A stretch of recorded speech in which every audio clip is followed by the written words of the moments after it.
Salama. Wa alaikum assalam. Haidar. Ya naga kai kadai ina yan rakiyan? A dakata hajiya, ba magana yan rakiya ba. Lafiya na ganki a nan bayan kowa ya tafi motocin da suka kawo amarya duk sun tafi baki tafi ba hajiya me yake faruwa? Ai ba zan can bi su. Baka san al'adar garinmu ba ne? Ai mu a al'adarmu idan aka yi bikin yarinya tare da mahaifiyarta suke zuwa. What? Ban gane tare da mahaifiya ake kawo amarya ba. Amira baki gaya mai al'adar garinmu ba? Me yake nufi?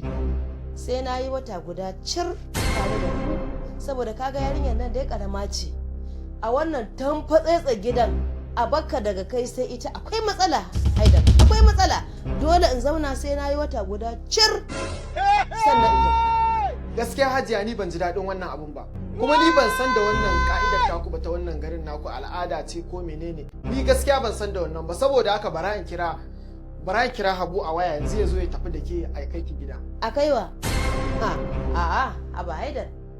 To shikenan. In dai ba za ka yarda da wannan al'adar tamu ba, to shikenan san ki alkafa. Kafar ki kafa ta za mu tafi tare da ita idan ta yi wata gudan a dawo maka da ita. Haba mama. Kada da gafara.